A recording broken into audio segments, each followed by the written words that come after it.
Y a mí se me ve. Ya estamos en vivo. Muy buenas tardes a todos. Hoy estamos de nuevo con el curso sobre herramientas virtuales para el aprendizaje. Y esta noche nos acompaña el doctor José Luis Vázquez, quien nos va a hablar sobre la informatización, la alfabetización informacional para docentes en la era digital y vamos a profundizar sobre todo en lo que es el área de la búsqueda. Bueno, les presento. Él es ingeniero en sistemas computacionales por el Instituto Tecnológico de León, México, doctor en ciencias de la computación por la Facultad Politécnica de la Universidad Nacional de Asunción, investigador de nivel 1 acreditado por el CONACYT, docente investigador de la Facultad Politécnica de la UNA y asesor en investigación en la Universidad Americana, entre otras. Par evaluador de posgrado de la Agencia Nacional de Acreditación y Evaluación Superior de la ANEAES, también varias publicaciones internacionales en revistas indexadas y adjudicaciones de varios proyectos de investigación, tales como el reconocimiento de patrones y aprendizaje automático y WEPI, herramientas de procesamiento digital de imágenes para ambiente web. Así que hoy tenemos el gusto de tener con nosotros al doctor José Luis Vázquez y les dejo con él para el desarrollo de esta clase. Muy buenas tardes. Como mencionaba Carmen, a continuación le estaré hablando de un tema muy interesante, que es la alfabetización informacional para docentes de la era digital. Principalmente me voy a concentrar en la parte de búsqueda de información, de la fiabilidad de la misma, de lo que es plagio y en todas las herramientas que pueden ayudarnos para hacer tanto la búsqueda, identificar, digamos, en textos copiados en Internet y qué tan fiables son esta información. En la agenda de hoy le voy a dar primeramente una pequeña introducción. Luego les voy a mostrar un pequeño tópico, vamos a hacer un debate de cómo saber si una fuente de información web es fiable o no. Después, cómo se hace una búsqueda avanzada en Google. Actualmente, o la mayoría de las personas utiliza el Google donde pones simples descriptores o palabras claves para hacer las búsquedas, pero esta herramienta nos da muchas opciones más avanzadas para encontrar información más precisa. Les voy a mencionar algunas herramientas para detectar el plagio en trabajos escritos. Eso es muy importante a la hora de evaluar trabajos prácticos o reportes técnicos hechos por alumnos o por otros colegas. Les voy a explicar lo que es un buscador científico y me voy a concentrar en el buscador científico, uno de los más famosos, que es el Google Académico, y le voy a hablar del portal Psico, que es un portal que nos provee de una herramienta para búsqueda de trabajos o de libros, artículos científicos que nos provee el Consejo Nacional de Ciencia y Tecnología de Paraguay. Discúlpame, Carmen, ¿van a poder hablar, interactuar o al final se hacen las preguntas? Al final se hacen las preguntas. Yo recibo las preguntas vía, digamos, por el streaming y yo puedo leer las preguntas que se hacen en el Facebook. Entonces, digamos que al final de tu presentación, yo te voy a estar haciendo las preguntas que van a ir quedando en el chat. Dale, espectacular. Bueno, una pequeña introducción. O sea, la alfabetización informacional es fundamental para desarrollar la capacidad del docente, ¿verdad? Se encuentran muchas cuestiones en esta área, ¿verdad? Como la navegación, la búsqueda y el filtrado de la información. En esta charla que le voy a dar, me voy a concentrar en encontrar cómo encontrar información, evaluar su fiabilidad, cómo comparo la información y cómo combinar toda esta información de diferentes fuentes en un único documento, ¿verdad? O cómo estos documentos vienen de fuentes fiables. ¿Cómo saber si una fuente de información web es fiable o no? O sea, no todo lo que está publicado en la web o en internet es fiable, ¿verdad? Actualmente con el tema del COVID corre mucha información falsa que inclusive es peligrosa, ¿verdad? Muchas personas creen que ciertos medicamentos pueden funcionar y que todavía no pasaron todo un proceso científico riguroso y bueno, ese tipo de información puede ser hasta peligrosa. Por lo tanto, es muy importante poder identificar qué información es fiable y qué no es fiable en Internet. Y eso es algo que deberían de saber todas las personas. Cuando alguien busca en Google, quiere un resultado rápido, ¿verdad? O sea, por eso como Google hizo una plataforma que es bastante utilizable o usable, donde simplemente en un cuadro de texto ustedes ponen una palabra clave y le trae un montón de links para poder ver información que contengan esa palabra clave. Pero ¿quién le dice a la persona que esa información que encuentra es válida o no?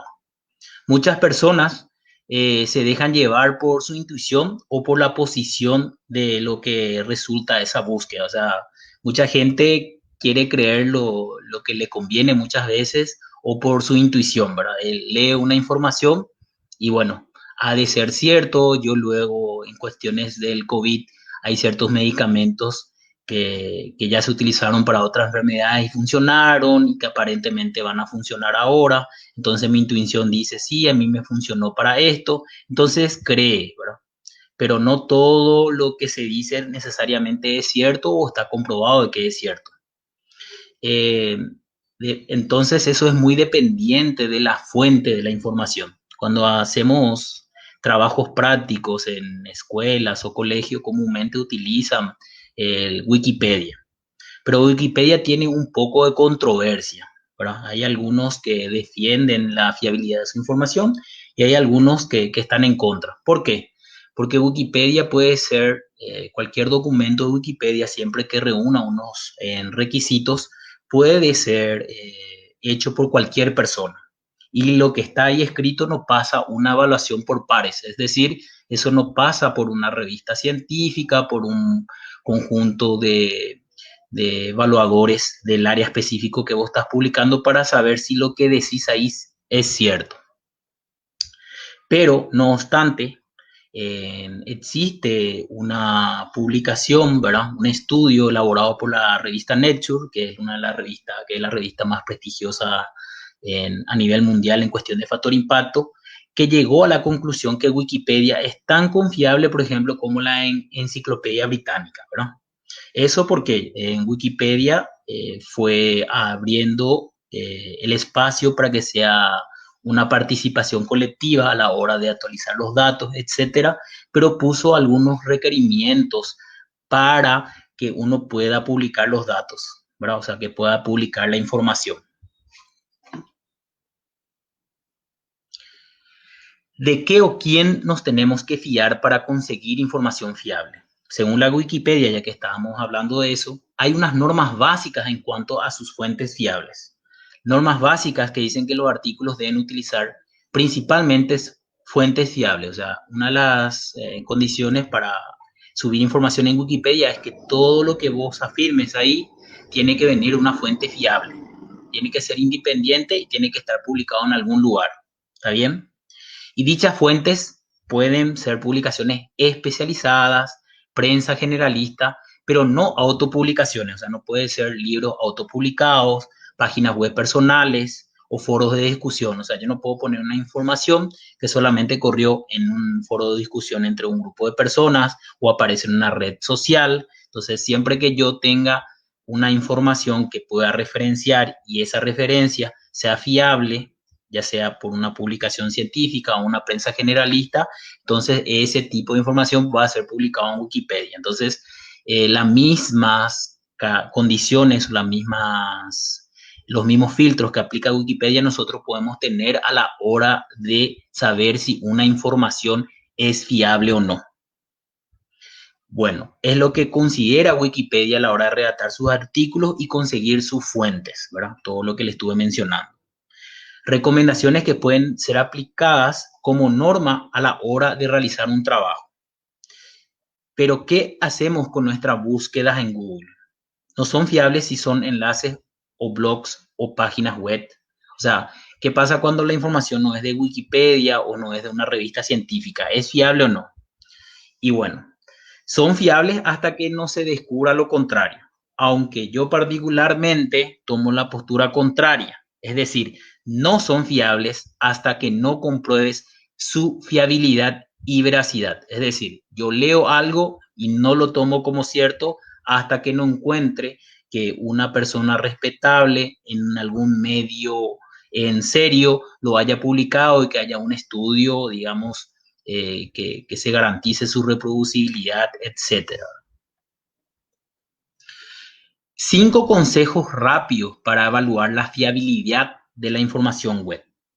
No te quedes con el primer resultado, o sea, no vaya a poner una palabra clave o de algún tópico que quieras buscar y lo primero que encontrás ya lo consideres cierto. Buscar, comparar, revisar y usar la búsqueda avanzada, que después, un poquito más adelante, le voy a estar explicando cómo se utiliza la búsqueda avanzada en Google para los que no saben. Otra cuestión es, mira quién escribe la información. Trata de ver las credenciales del autor y su reputación.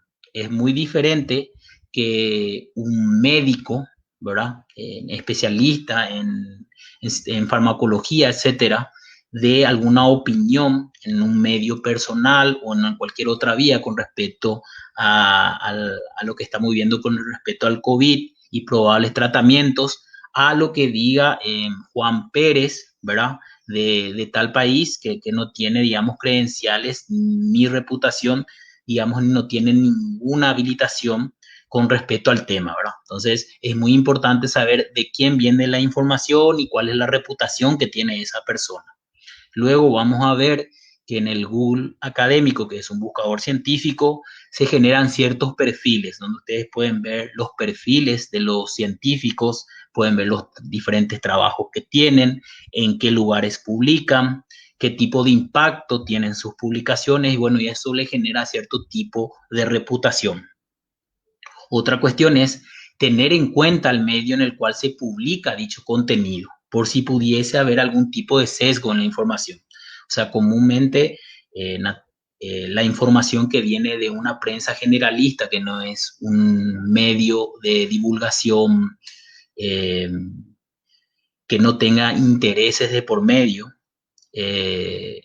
no sé, se podría tomar como fiable o no, ya que muchas veces la prensa trata de ser sensacionalista y su objetivo antes de que transmitir la verdad muchas veces es tratar de vender la información. Aunque hay periódicos y periódicos que son serios, pero para nosotros, los investigadores, es mucho más importante lo que se publica en una revista científica o en un congreso científico y hay una evaluación de pares. Pares me refiero a otros investigadores, ¿verdad?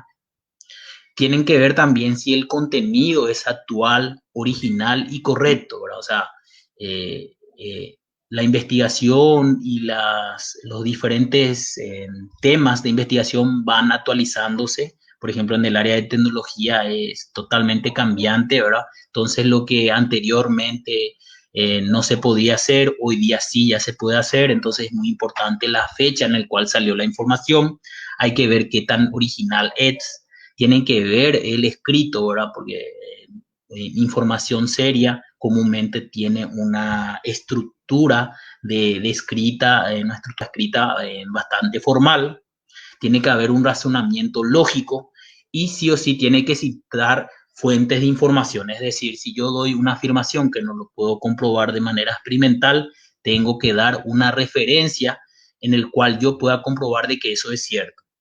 Y por último, el último consejo es pregunta a tu bibliotecaria o bibliotecario o tu amigo científico o investigador, pídele su opinión. Comúnmente yo tenía un grupo de WhatsApp entre mis parientes y bueno, ellos comúnmente compartían videos donde decían que tomar limón con sabe qué te curaba del COVID y qué tan cierto era eso.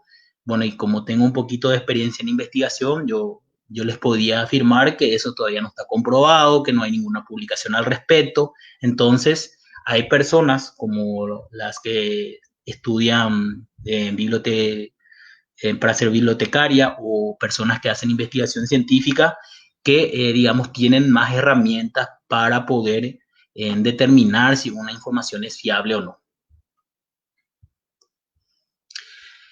Algunas formas útiles de hacer búsquedas avanzadas en Google, por ejemplo, es la búsqueda entre comillas. Ahora vamos a volver un poquito más práctico esto. Si entramos en Google y yo pongo entre comillas las palabras, voy a poder, solamente me van a traer todas las informaciones donde aparece exactamente ese escrito. Por ejemplo, información sobre el dengue para niños. Entonces, no se han encontrado resultados que digan exactamente esto, ¿verdad? Entonces, tal vez porque la búsqueda es muy específica, pero si pongo información sobre el dengue, pueden ver que hay lugares donde dice exactamente la frase que yo voy a escribir, ¿verdad? Esto me puede ayudar a mí para hacer una búsqueda un poquito más específica, así como también poder verificar si el texto que escribió alguno de mis alumnos es exactamente igual que una página web, ¿verdad? O sea, que de algún lugar. Vamos a ver, por ejemplo, Wikipedia. Bueno, profesor. Entonces, profesor, docente o enseñante es quien se dedica profesionalmente a la enseñanza, ya sea con carácter general o especializado en una determinada área de conocimiento. Si yo pongo todo este texto entre comillas, me va a traer a Wikipedia. Es decir, que el estudiante escribió exactamente el texto que leyó desde Wikipedia. Es decir, aquí ocurre lo que se llama plagio, donde el estudiante simplemente hizo control C y control V en su documento, entonces él no leyó, no interpretó ni transcribió con sus propias palabras, citando la fuente de información. Por lo tanto, utilizar doble comillas o entre comillas las palabras es una herramienta importante para hacer una búsqueda especializada o directa y también para poder detectar inclusive plagio, ¿verdad? Podemos también hacer una búsqueda definida. Por ejemplo, ponemos la palabra clave define, .yahoo o cualquier otro y me va a traer la definición de lo que ponga. Vamos a poner acá, por ejemplo, define, profesor, y me trae la definición de profesor. Si pongo alumno, me va a traer la definición de alumno. Puedo poner aquí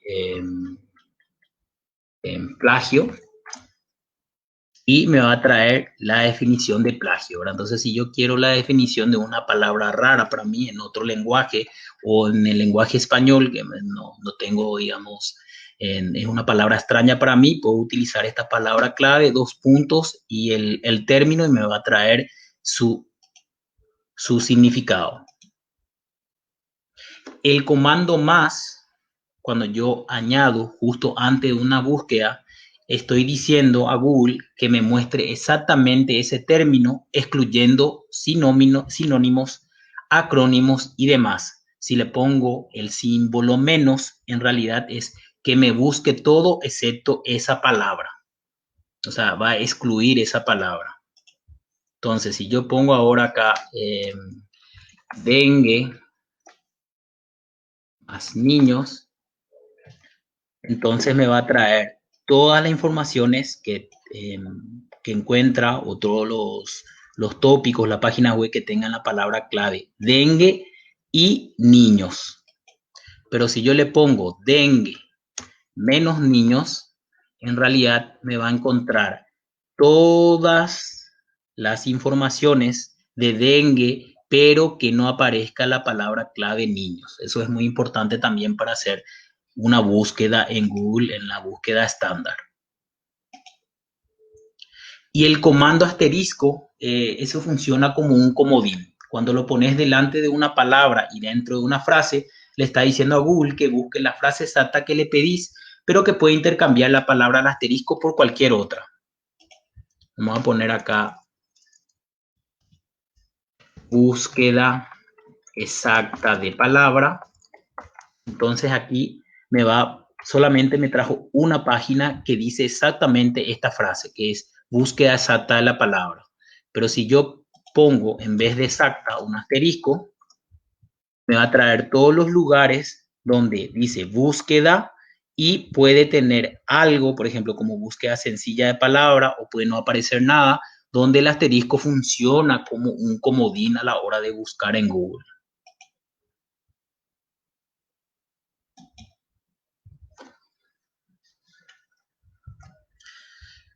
Bueno, les había dicho que existía la posibilidad de hacer una búsqueda avanzada en Google. Bueno, ¿qué es una búsqueda avanzada?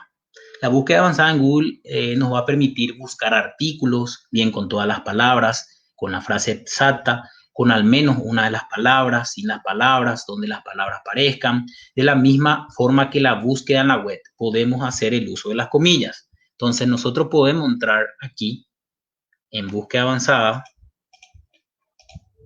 en herramientas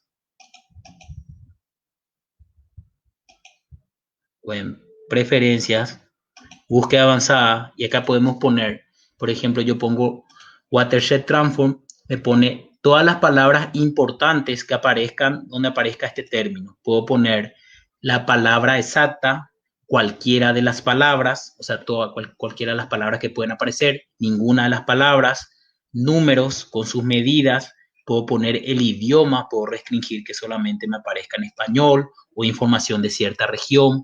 Cuando es la última actualización, solamente quiero que me aparezca noticia de las últimas 24 horas, en cualquier momento, de la última semana, del último mes. Por ejemplo, si yo quiero poner que me traiga información con respecto a COVID, solamente de las últimas 24 horas, entonces me va a traer esto, donde aparece la palabra COVID de las últimas 24 horas, ¿verdad? Entonces, esta herramienta me permite buscar la información más actualizada y puedo hacer una búsqueda más personalizada, ¿verdad?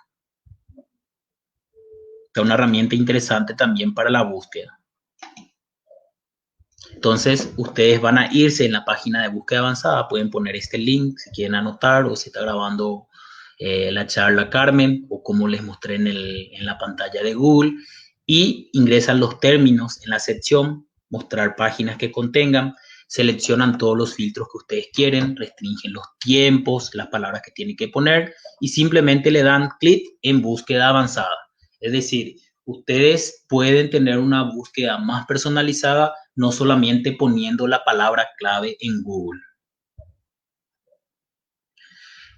Ahora vamos a irnos a un tema más importante, ya que vimos, digamos, qué es información fiable, dimos un pequeño debate de lo que es Wikipedia, vimos búsqueda avanzada en Google, y vamos a hablar de herramientas para detectar el plagio en trabajos escritos. En la era digital, la violación de los límites de la propiedad intelectual y el plagio es algo que ocurre casi todos los días, es moneda corriente. Yo soy profesor universitario, ¿verdad? Y ocurre comúnmente, inclusive enseñando maestría, me tocó el caso, ¿verdad? A veces a los profesores nos decepciona mucho, pero bueno, cada vez nos están dando herramientas más poderosas para poder detectarlas y de alguna manera poder penalizar a aquellas personas que cometen este tipo de fraude.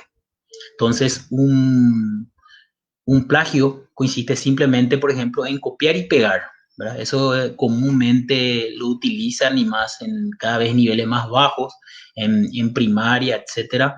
Solamente copian y pegan información, le dan un formato de tarea y lo entregan a los profesores. Los profesores lo único que pueden verificar es el texto que está ahí escrito y dan de acuerdo a eso una calificación, siendo que en realidad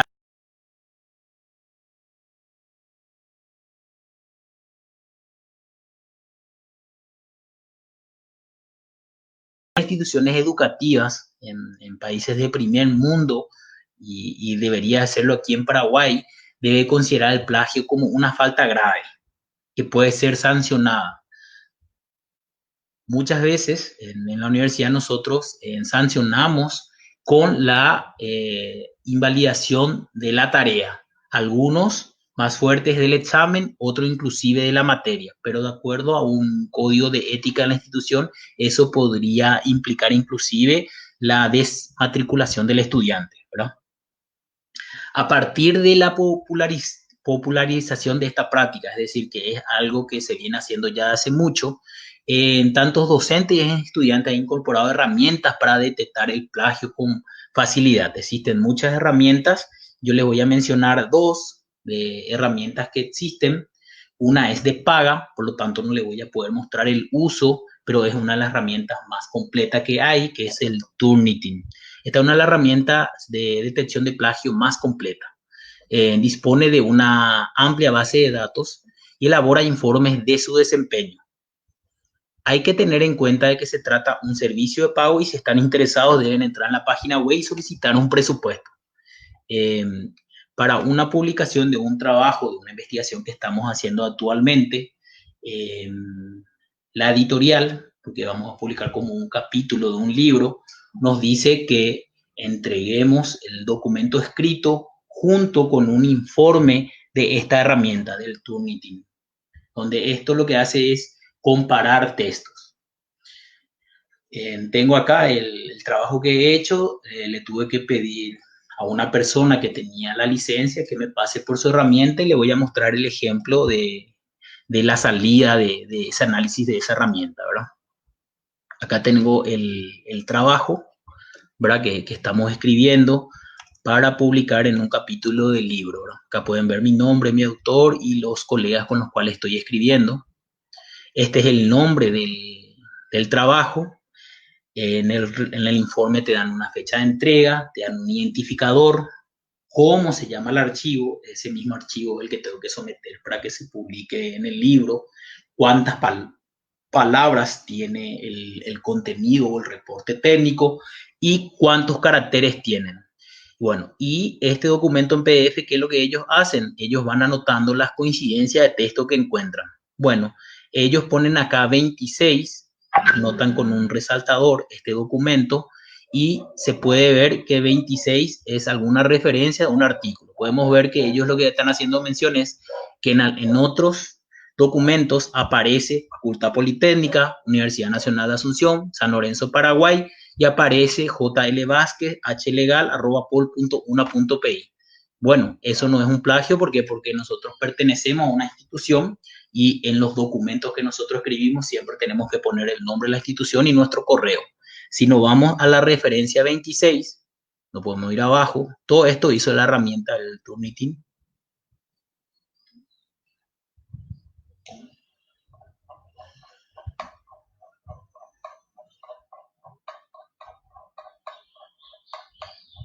El 26 pueden ver que hace referencia a un artículo donde aparece Horacio Legal Ayala y José Luis Vázquez Noguera, que es un artículo que nosotros habíamos publicado ya en el 2019 en un congreso internacional que se hizo en Ecuador, en Colombia. Entonces, el texto digamos, de la afiliación ya es una coincidencia con un documento que hay. ¿Esto es plagio? No es plagio, ¿verdad? Nosotros tenemos que poner nuestra institución y nuestra institución no cambia el nombre a diestra y siniestra, ¿verdad? O no debería de cambiar, de hecho. Y bueno, y acá él va anotando palabras, ¿verdad? Y hace referencia a documentos donde aparece esa palabra escrita exactamente igual. Como podrán ver, casi nunca más de una frase, ¿verdad? Aparece completamente en un artículo científico, ¿verdad? Entonces, al final, esta herramienta, el Turnitin, te da un informe,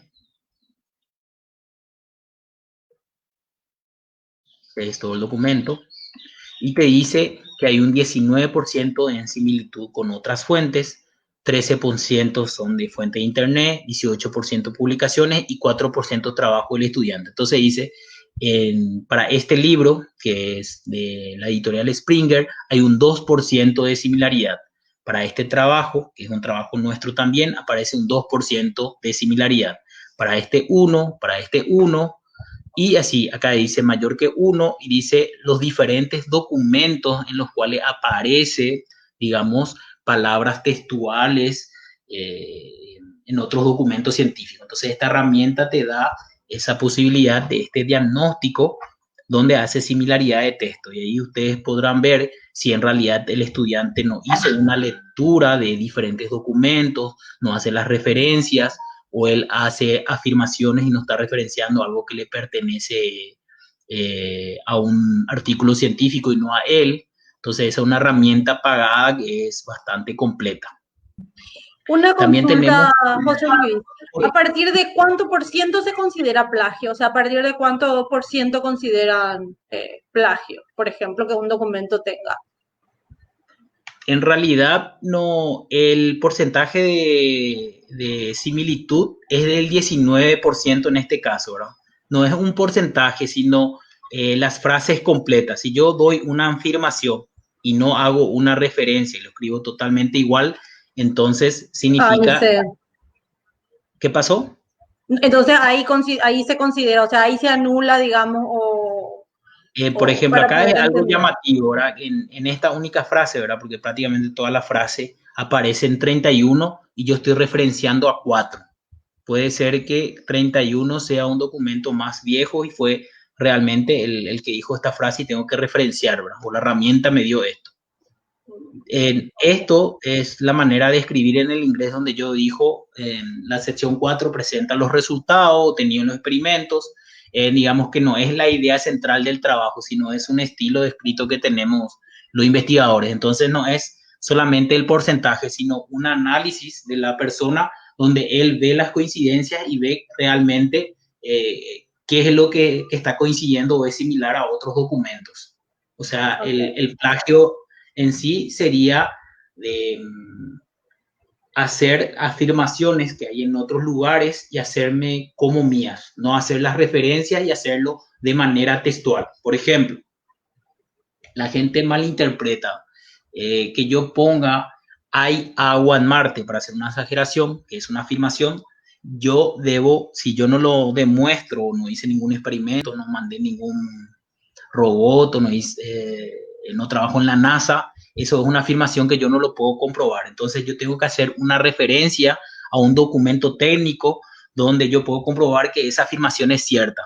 Pero eso no significa que en ese documento técnico diga exactamente en Marte hay agua. Ese documento técnico en realidad es un reporte técnico que sacaron la NASA, donde ellos enviaron no sé qué tipo de robot, hicieron ciertas expediciones en Marte y ellos pudieron comprobar que hay agua. Entonces, las referencias son citas a afirmaciones que yo no lo demuestro de manera experimental o teórica dentro de mi investigación. ¿Está bien? Entonces, yo siempre que voy a hacer un trabajo, bueno, en colegio, escuela, que no son universitarios ni están haciendo investigación científica, ellos lo que hacen es leer otros documentos y varios documentos y hacer una recopilación en un único documento que ellos le llaman investigación.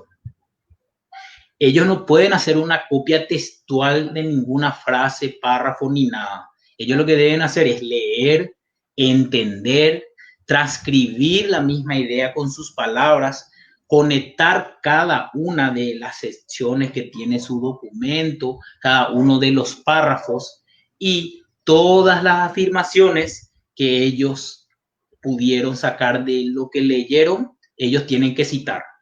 O sea, si está transcrito exactamente igual como lo habías mostrado acá en Wikipedia, por ejemplo.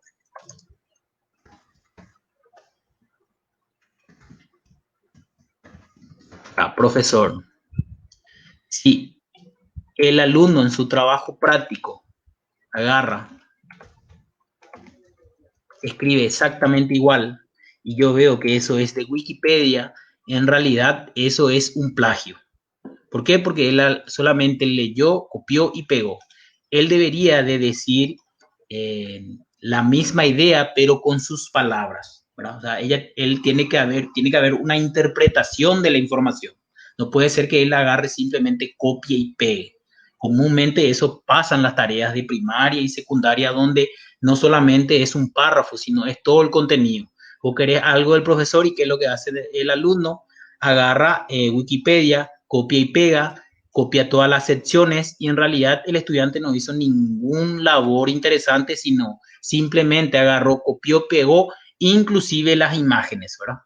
Entonces, la idea no es que el estudiante lea de una única fuente, ¿verdad? En este caso lee Wikipedia, puede irse en otras fuentes donde hablan sobre el profesor y él pueda sacar sus propias ideas y a partir de ahí él elaborar las oraciones y referenciar las afirmaciones que él está dando o las definiciones que él está dando de acuerdo a las fuentes que él leyó. ¿Me expliqué, Carmen? Súper, gracias. Bueno. Y acá existe una herramienta libre, ¿verdad? Porque no todos van a tener para pagar este Turnitin, que es el DupliChecker, que pueden entrar en la página web de esa herramienta para detectar plagios, donde, por ejemplo, yo puedo copiar un texto de un lugar y yo acá le doy checar si hay un plagio en sí y qué es lo que me hace la herramienta. Él me dice la similaridad del texto con estos documentos. Pueden ver que hay 3 documentos donde se escribe prácticamente igual. Bueno, eso es simplemente entrando en esta página web y copiando el texto que tiene un límite de 1000 palabras. Es decir, no van a poder copiar todo el documento, pero todo lo que les parezca llamativo van copiando y pegando de a poco y van a ir viendo de dónde extrajo la información, si hizo una copia textual, si no referenció, etcétera.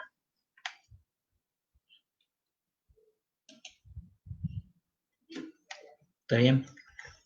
Bueno, hasta ahora les mostré que hay herramientas para detectar plagio, qué es plagio, cuándo es fiable una información, algunos tips para buscar información, cómo hacer búsqueda avanzada en Google. Y ahora es un tema importante que es un buscador científico, ¿verdad? Porque Google en sí, así por sí solo, no es un buscador científico porque te trae información de páginas de empresas, blog personal, Wikipedia, etcétera. Un buscador científico son sistemas de información que solo registran sitios web vinculados al mundo académico, es decir, contiene artículos de revistas científicas, investigaciones, ponencias presentadas a congresos, tesis, patentes, libros y páginas web de instituciones académicas. Eso es un buscador científico en particular y existen muchos buscadores científicos. Uno de los más famosos es el Google Académico o el Google Scholar en inglés. Es un buscador de Google, pero que está enfocado y especializado en la búsqueda de contenido y bibliografía científico-académica. El sitio indexa editoriales, bibliotecas, repositorios, bases de datos bibliográficas, entre otros. Y entre sus resultados se pueden encontrar citas, artículos de revistas o congresos, informes o archivos depositados en ciertos repositorios académicos. El Google Académico fue lanzado en 2005, en realidad su versión beta, ¿verdad? En noviembre del 2005. Si nos vamos aquí, ustedes pueden irse a Google Académico.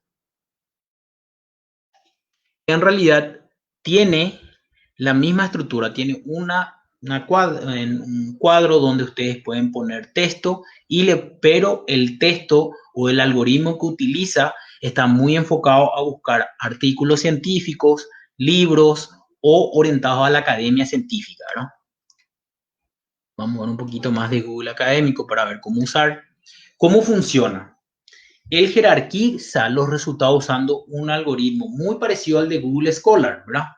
Aunque él tiene en cuenta el texto completo de cada artículo, el autor, la publicación en la que aparece el artículo, la frecuencia con la que se ha citado el artículo en otra literatura académica, es cuántas veces las personas referenciaron ese trabajo, el número de citas referidas es un factor especialmente relevante. Vamos a irnos acá en Google Académico, voy a poner una palabra clave, Watershed Transform, por ejemplo, y él está ordenando por relevancia. Como yo sé, todo esto son artículos científicos, en su mayoría publicados en revistas científicas o en congresos científicos, en el Google Scholar. Y él ordena por relevancia. ¿Cómo él le da más relevancia? ¿Cómo sé que este trabajo es más relevante que este trabajo? Es por la cantidad de citas que tiene, ¿verdad? ¿Está bien? Entonces la cantidad de citas indica cuántos trabajos referenciaron ese trabajo y se basaron en ese trabajo para hacer su investigación. Es decir, si yo entro aquí, citado por 145, todos estos trabajos leyeron ese trabajo y se basaron en ese trabajo para generar nuevo conocimiento, ¿verdad?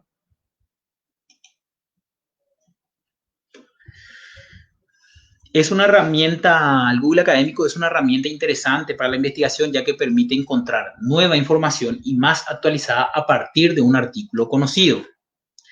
El Google Académico te permite generar un perfil de usuario. Cuando yo les había hablado de que nos basemos de información importante que es muy dependiente del lugar donde encuentran la información y de quién está lanzando esa información, el Google, así como otros buscadores académicos, generan un perfil de usuario. Por ejemplo, si yo pongo acá mi nombre, José Luis Vázquez Noguera,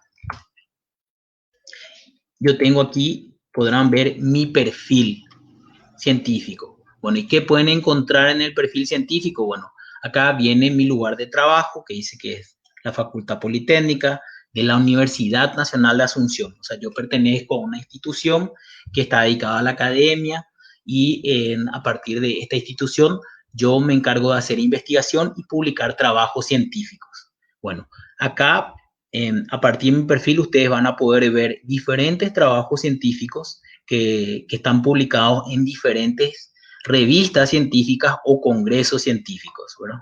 Acá pueden ver la cantidad de citas que tiene cada uno de mis trabajos. Por ejemplo, este tiene 21 citas, es decir, que hay 21 trabajos que referencian mi trabajo para hacer nueva investigación, es decir, la investigación va avanzando. Lo que yo descubro hoy puede ser como un paso inicial o algo necesario para nuevo conocimiento y para otros investigadores, ¿verdad?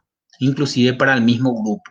Entonces ustedes pueden ver información de por quiénes o por cuántas personas he citado, en qué año fue publicado estos trabajos, pueden ver gráficas, acá pueden ver la cantidad de citas de trabajo por año, pueden ver que fue creciendo un poquito, yo empecé en el 2013 con mi maestría y terminé el 2018 mi doctorado, bueno, fue creciendo la cantidad de citas. Acá hay dos tipos de índices, el índice H, que de alguna manera indica cuántas citas tienen todos los trabajos que, en promedio, los trabajos que son citados en los últimos 5 años, ¿verdad? Entonces, ese es un numerito que de alguna manera cuando es mayor indica que el científico es más prestigioso, tiene más experiencia. El índice I10 indica cuántos trabajos tienen más de 10 citas. Por ejemplo, acá dice 9, entonces tiene 1, 2, 3, 4, 5, 6, 7, 8, 9. 9 de mis trabajos tienen más de 10 citas, ¿verdad? Y me dice cuántas referencias tengo desde el 2015, es decir, los últimos 5 años. Acá también pueden ver los coautores. Los coautores son los diferentes científicos con los cuales yo he cooperado.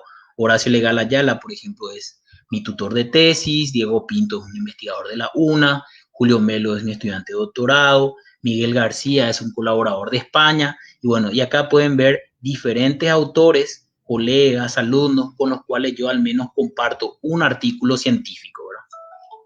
Yo también puedo ver acá estadísticas, ¿verdad? En estas estadísticas ustedes pueden ver cuáles son los artículos, o sea, los congresos y las revistas más prestigiosas. Pueden ver que el número 1 para Google es Nature, ¿verdad? Entonces, ese tiene un factor, un índice H5 que tiene, es una formulita que calcula también el factor impacto de la revista de 376, es decir, es el que tiene mayor valor. También puedo generar alertas, es decir, las alertas me indican a mí cuando a un autor en sí se le cita o él genera un nuevo artículo, yo puedo decir y direccionar que me llegue a mi correo. Entonces, en mi correo de Gmail, en joseluaster@gmail.com, a mí me llega información sobre autores que trabajan en mi misma línea. Por ejemplo, si yo pongo Aptula, que es un francés que yo estaba siguiendo, me llega una alerta del Google Scholar donde me dice que hay 3 nuevas citas de los trabajos de Aptula, donde estos 3 trabajos le referencian a ese autor. Puedan ver que todos estos trabajos son del 2020. ¿Ok? Entonces, a partir del perfil del Google, ustedes pueden ver a las personas, pueden saber cuáles son sus trabajos que publicaron, en qué lugares publicaron. Por ejemplo, esta es una revista científica, ¿verdad? Entonces, si yo entro, existen muchos índices para evaluar el nivel de las revistas científicas publicadas. El CJR, es un índice que evalúa en Q1, Q2, Q3 y Q4 las revistas científicas de acuerdo a su calidad por el buscador científico Scopus. Entonces, si yo pongo acá el nombre de la revista, puedo entrar aquí y voy a ver de qué trata la revista y en qué nivel está. Podemos ver que este es cuartil 2. El cuartil más alto es el cuartil 1, el cuartil 2 es el segundo más alto, el cuartil 3 o el cuartil 4. Entonces, es una manera de jerarquizar el nivel de las revistas, ¿verdad? Entonces, en otro trabajo de alguna revista que haya publicado, por ejemplo, IEEE Access, que fue el trabajo de mi doctorado, si busco acá dentro de este buscador, podamos ver que este es Q1 para ciencia de la computación, es Q1 también para ingeniería y Q2 para ciencia de los materiales. Entonces, tiene un nivel más alto, por lo tanto, el proceso de revisión es más rigurosa y es mucho más difícil de publicar los trabajos en ese tipo de revistas. Entonces, la información que puedan ver de ese trabajo mío que está publicado en esa revista pasó por un proceso de evaluación a pares, así como la mayoría de los otros trabajos. Por lo tanto, podemos considerar que la información que dan esos trabajos científicos es fiable, ¿verdad? Y así hay muchos científicos que trabajan en diferentes líneas de investigación, ¿verdad? Entonces, una consulta, José Luis, bajando un poquito a lo que vivimos de repente los maestros día a día. O sea que, por ejemplo, una recomendación que podríamos hacer es que primero, cuando tanto profesores como alumnos usen un material, se fijen en la cantidad de citas que tiene ese material, también en la revista, ¿verdad? En la que fue publicada. Y siempre sugiriendo que cuando se referencien que se miren estos aspectos y en el perfil, por supuesto, del investigador, ¿verdad? Uno de los aspectos. O sea, ustedes pueden poner acá búsqueda, no sé, educación, matemática, no sé qué será, ¿verdad? Sí, mal. Y entonces, acá le va a traer información sobre esto, ¿verdad? Ustedes pueden ver aquí, pueden ver que este trabajo, Ingeniería Didáctica en Educación Matemática, fue citado por 518, ¿verdad? Y acá pueden ver la cita, pueden ver, bueno, nos dice la revista científica, ¿verdad? Esto probablemente es un artículo, un PDF, ¿verdad? Entonces, que fue hecho por estos autores, ¿verdad? Entonces, ustedes pueden investigarle a los autores, pueden ver la cantidad de citas, la búsqueda lo hicieron en el Google Scholar, ¿verdad? Entonces, todo ese tipo de filtro hace que la información sea o te dé cierta garantía de fiabilidad, ¿verdad? Si buscan en el Google normal, es las posibilidades de que la investigación o las afirmaciones que encuentren ahí sean fiables, es más difícil de corroborar, por lo menos. Entonces, es recomendable que los estudiantes como mínimo utilicen el Google académico. Existen otros buscadores científicos o académicos, no es el único, ¿verdad? Pero es uno de los más famosos y utilizados por los estudiantes, ¿verdad? Muchas gracias. Bueno, la búsqueda básica en Google académico es igual que el otro Google, ¿verdad? Simplemente pone las palabras claves, le dan clic y le trae los diferentes trabajos como le vine mostrando, ¿verdad? Recomendaciones de búsqueda. Ahora, cuando van a utilizar búsquedas en el Google Scholar o académico, pueden buscar por título. Si ustedes ponen esta palabra or in title, en realidad le están diciendo que solamente quieren que diga esa palabra clave en el título. Entonces, acá que es Watershed Transform, que es una palabra clave de mi investigación, yo solamente quiero todos los artículos que aparecen esa palabra clave. Entonces me van a aparecer todos los títulos donde aparece esa palabra clave, ¿verdad? Entonces una manera de buscar trabajos es también por el título. O pueden poner por autor también, ponen autor 2 puntos y ponen el nombre del autor.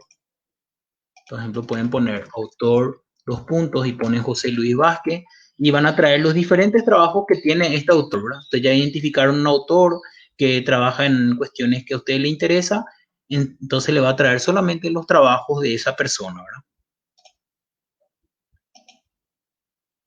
Los términos de búsqueda que introduzcamos se combinarán por defecto con un operador lógico que es el operador AND o y, es decir, que todas las palabras que yo ponga van a determinar la cantidad de todos los artículos, tiene que tener todas las palabras que aparezcan en la palabra clave, o sea,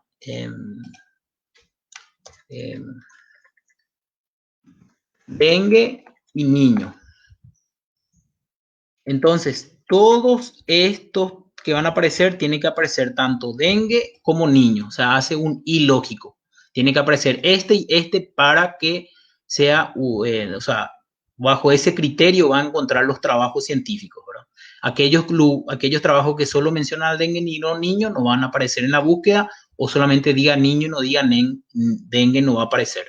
Esa es la búsqueda lógica por defecto, ¿verdad? Pueden elegir buscar información solo en español, pero hay que tener en cuenta que la mayoría de la información científica está escrita en inglés. O sea, el inglés es el idioma universal por el cual se comunican actualmente los científicos. No obstante, ustedes pueden poner acá en la configuración en el Google Scholar, buscar solamente artículos que sean en español, ¿verdad?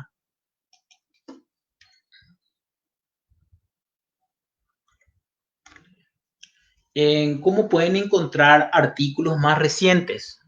Bueno, aquí en el Scholar ustedes pueden poner que solamente me aparezca desde el 2020. Es decir, todos estos trabajos son del 2020 o desde el 2019 o desde el 2016, o puedo elegir un intervalo de año que sea de mi interés, ¿verdad? Yo puedo ordenar por fecha o por relevancia, como lo había dicho. Si yo ordeno por relevancia, me ordena por cantidad de citas, pero si vamos a poner cualquier momento, me ordena por citas. Pero si yo le pongo por fecha, en realidad lo que me está ordenando es por la última fecha que fue publicado el documento, ¿verdad?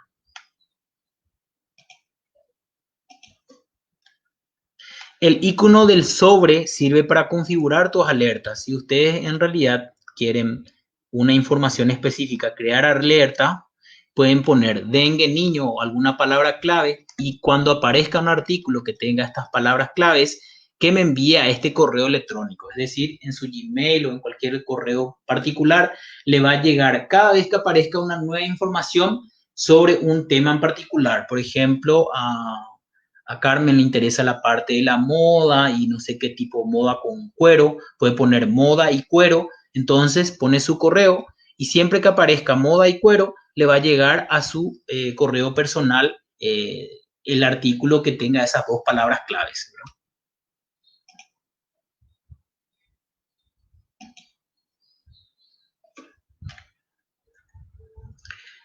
El citado por, si los resultados de la búsqueda te resultan escasos o insuficientes, es recomendado pinchar en citado por.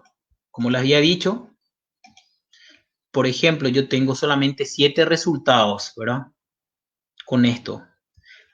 Pero los trabajos relevantes suelen ser citados por otro trabajo. En este caso, estos trabajos son muy nuevos, del 2020, casi no tienen cita, pero este sí tiene una cita. Entonces pueden poner citado por uno y va a ser que este trabajo es más nuevo que el anterior.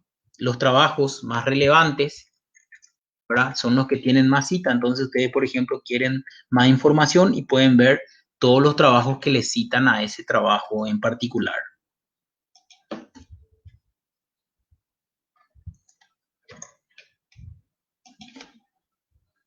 Bueno, la búsqueda avanzada en Google, como le había dicho, también tiene una búsqueda avanzada al Google académico. Te pueden entrar eh, aquí, búsqueda avanzada, y pueden poner el texto, o sea, todas las palabras que quieren que aparezcan en el artículo, o una frase exacta, o que aparezcan todos los artículos que no tengan, que tengan al menos una de las palabras. Puedo citar varias ahí, o que aparezcan sin esa palabra en todo el artículo, en el título del trabajo. Puedo mostrar artículos escritos por un autor en particular. Por ejemplo, puedo poner by, que es un autor. Entonces me trae todos los artículos que fue escrito por él. Puedo poner, mostrar artículos que son publicados en una revista o en algún evento en particular, y también los periodos de años, ¿verdad? Eso puedo hacer con búsquedas avanzadas. ¿Sí? Bueno, Carmen, también había preparado lo que era el portal de Psico, pero bueno, como ya pasaron las 1 horas, no sé si seguimos con eso o terminamos aquí. Y Le por el paso. momento no tenemos preguntas, así que yo creo que podemos, yo creo que SICO va a ser de gran relevancia para los docentes. Y también un poquito tenemos un comentario que Ricardo, que nos dice que los chicos ya no leen y ya no buscan los textos en las bibliotecas. Y bueno, y justamente la idea de un poco mostrarle estas herramientas es que estas son las nuevas bibliotecas, ¿verdad? O sea, y en cierta manera, un poco nosotros tenemos que aprender como docentes a hacer, digamos, búsquedas un poquito más profundas para exigirle también a los chicos que hagan esas búsquedas más profundas y por supuesto estos, digamos que, herramientas que permiten ver si es que hay algún plagio o no, de modo a que obligarles también en cierta forma a que ellos escriban. Porque ¿cuál es el problema digamos, de los trabajos? Es que realmente si es que ellos hacían búsquedas en la biblioteca, nosotros teníamos certeza de que ellos estaban leyendo lo que estaban buscando. Y lo que queremos evitar es que justamente hagan el famoso copy-paste, ¿verdad? O sea, que ya no haya esa lectura, que ya no haya esa investigación y conocer un poco estas formas de buscar y formas de encontrar artículos permite que obligar en cierta forma a la investigación verdadera, ¿verdad? Un poquito nomás a modo de comentario. Así Bueno, que ya que Carmen quiere que siga, bueno, existe, yo no les había comentado, pero hay revistas, hay trabajos, por ejemplo, Watershed, Transform. Todo lo que tenemos acá de link son trabajos que puedo darle un clic y descargar, es decir, es de acceso gratuito, ¿verdad? No, este no es un acceso gratuito.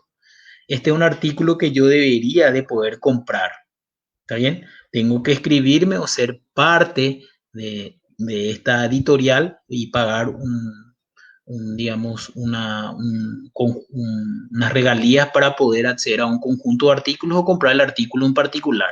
Entonces, ese era un problema que teníamos en Paraguay. Ninguna de las universidades estaban asociadas a las editoriales más prestigiosas. Solamente podíamos acceder a cierta información limitada. Y bueno, los que tuvimos que hacer investigación, maestría o doctorados y demás, teníamos que pedir el favor a personas que estudiaban en el extranjero, donde sus universidades tenían un repositorio o tenían las suscripciones con un conjunto de editoriales científicos. Entonces, a partir de hace unos años, el Consejo Nacional de Ciencia y Tecnología de Paraguay nos dio la posibilidad de poder acceder a un conjunto de editoriales de las más prestigiosas a nivel mundial. Entonces, nosotros no nos veíamos forzados a comprar el material de manera, los materiales digitales, o a inscribirnos en ningún tipo de revista. Y a partir de eso nació lo que es el CICO, ¿verdad? Que es el Centro de Información Científica, del CONACYT, y tiene como objetivo fundamental facilitar el acceso y la consulta a fuentes de información multidisciplinarias de alto impacto a través de una plataforma virtual que potencien la generación de conocimiento y la mejora de los índices de productividad científica del país. El SICO ofrece acceso a miles de revistas y libros en formato electrónico. Muchos de los libros que es de paga, ustedes se inscriben en el portal SICO, que les voy a mostrar cómo hacer y lo pueden hacer luego de la charla. Van a poder acceder de manera gratuita, ¿verdad? Entonces acá podemos ver en la imagen un montón de editoriales o que albergan material científico prestigioso como la IEEE, Springer, que tienen materiales científicos que son de paga y que por medio de esta herramienta de CONACYT nos provee a los investigadores o docentes nacionales, podemos acceder. Bueno, el SICO en sí está en un portal, donde este portal ofrece, aparte de ofrecer la información científica que le dije, también cuenta con un espacio físico. O sea, ustedes pueden tener una cuenta en SICO y pueden utilizar el portal para intercambiar ideas, experiencias de la comunidad científica del país y nutrir de información y de intercambio de competencias informacionales entre colegas, ¿verdad? ¿Cómo solicitar el acceso al portal SICO? Bueno, simplemente entran en la página web aquí, sico.org.pi, ¿verdad?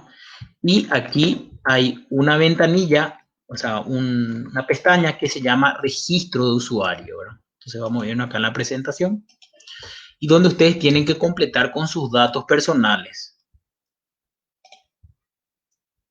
Acá ustedes tienen que completar su nombre, su apellido, su número de cédula, su nacionalidad, el sexo, fecha de nacimiento, teléfono, correo electrónico, el departamento donde están y la ciudad que están. Y tienen que poner el dominio científico de sus intereses, o sea, en qué área o grandes áreas ustedes quieren trabajar. Estas son las 4 grandes áreas que divide el CONACYT, la investigación en el Paraguay, que son la ciencia agraria, natural y botánica, ciencia de ingeniería y tecnología, matemática, informática y física, ciencia de la salud, biología animal y química, ciencias sociales y humanidades. Por ejemplo, yo trabajo en ciencia, ingeniería y tecnologías. Tienen que poner el nombre completo de su institución. Acá tiene que estar el instituto, usted tiene que estar asociado a una universidad o un instituto que esté registrado dentro del CONACYT, puedan acceder a esta información y tienen que poner el cargo que tiene la institución. Pueden ser ustedes docentes, investigadores, estudiantes o estudiante extranjero. Acá ponen la palabra que ven en el CAPTCHA y, bueno, solicitan el registro, ¿verdad? Una vez que ustedes solicitan ese registro, van a recibir en el correo que ustedes introdujeron entre sus datos un comprobante de solicitud del registro para SICO, donde le va a llegar una información de su nombre completo, su correo, la organización, su documento, etcétera. Luego de las 72 horas, o sea, en 72 horas como máximo, ustedes deberían de recibir un email con su usuario y su contraseña. O sea, que SICO va a evaluar su perfil, si pertenecen a una institución, y le habilita un usuario y una contraseña. A partir de ahí, que ustedes ya tienen un usuario y una contraseña, ustedes van a poder utilizar el portal SICO, ¿verdad? Y el portal SICO, bueno, entran otra vez en la página,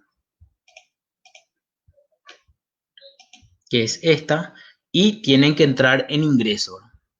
Una vez que tienen el usuario y la contraseña, yo voy a poner acá del colega, ustedes pueden ingresar.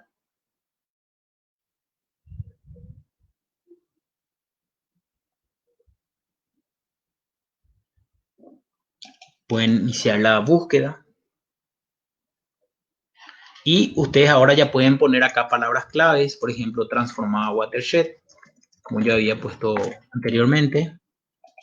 Le doy OK.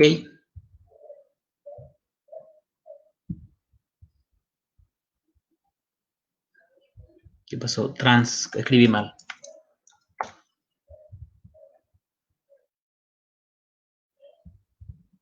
Y acá me trae todos los trabajos que aparecen esta palabra clave. Si yo le doy, acá están todos las editoriales prestigiosas que hay. Puedo elegir si quiero un artículo para descargar, los años de la publicación, si quiero todos los últimos 5 años, 10 años, 25 años. Puedo decidir por autor, puedo decidir si es texto completo, quiero solamente en inglés o en español.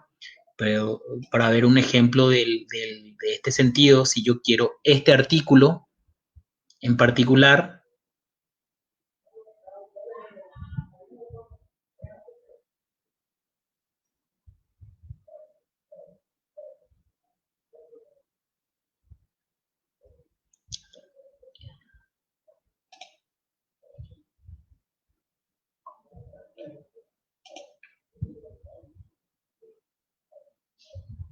van a poder descargar el paper, ¿verdad? Vamos a ver otro artículo que no, que sea de paga. Vamos a ver, poner en inglés, que yo no voy a poder acceder desde el... ¿Qué pasó? Yo te hago una consulta. Los profesores también dentro del ciclo tengo entendido que también hay videos y materiales educativos que pueden usar, ¿verdad? Acá en realidad pueden usar un montón de cosas. Yo únicamente lo utilizo para descargar artículos científicos. Si están interesados en utilizar esta plataforma, ¿verdad? Ustedes le solicitan a CONACYT y ellos se van y le hacen una capacitación de esta herramienta, ¿verdad? De Paraguay. Eso es importante para las instituciones, ¿verdad? Para que de repente dentro de las instituciones pueden solicitar esta capacitación a SICO. Creo que es totalmente gratuita, ¿verdad, José Luis, la capacitación? Entiendo que sí. Y ahí ellos les muestran cómo pueden acceder ustedes a distintos materiales. Hay inclusive, pueden acceder a materiales de texto, así como artículos científicos como está bajando, inclusive libros, y también creo que videos que pueden utilizar. Y cuál es, yo creo que dentro de todo esto lo que estamos viendo, cuál es la ventaja de esto, que esto está absolutamente autorizado para ser utilizado, ¿verdad? No es que yo estoy sacando material por ahí que no está, esto está totalmente, digamos, nosotros como país podemos usar estos materiales y como docentes, ¿verdad? Sí, acá hay diferentes recursos, ¿verdad? Visto acá material docente, hay 90 libros en línea, ¿verdad? Pueden ver diferentes libros, artículos que hay en diferentes editoriales, ¿verdad? O sea, el portal de SICO es bastante completo y bueno, la gente de CONACYT les podría capacitar para poder utilizar de acuerdo a los intereses de cada institución o de persona, ¿verdad? Nosotros comúnmente utilizamos para descargar artículos científicos. Bueno, y eso era prácticamente lo que le quería mostrar el día de hoy. Muchas gracias por su atención y ojalá que no se hayan dormido. No, yo creo que abrimos bastante la brecha, digamos, de lo que es la parte de búsqueda, y la idea era un poquito compartir con los docentes justamente eso, ¿verdad? Cómo buscar para poder encontrar información, digamos que más puntual y sobre todo también como más certera, ¿verdad? Así que espero que hayan disfrutado. Te agradezco infinitamente, José Luis, por compartirnos toda tu experiencia. Y bueno, así que les esperamos de nuevo el viernes para gamification, experiencias de aprendizaje para un aprendizaje inclusivo, y va a estar acompañándonos el profe José Ábalos para comentarnos un poquito sobre todo lo que tiene que ver con la gamificación o gamification, como le dicen, que es el uso de los juegos dentro del aula. Entonces son herramientas bastante interesantes. Así que muchas gracias, José Luis, y bueno, esperemos que estamos, digamos, a disposición para José Luis para las consultas que tengan más adelante. Puedes pasarle mi correo sin problema y cualquier consulta a las órdenes. Bueno, acá recibimos comentarios de que está muy buena y muy clara y muy interesante la explicación. Así que gracias, José Luis, y nos vemos el viernes. Hasta luego, que estén bien.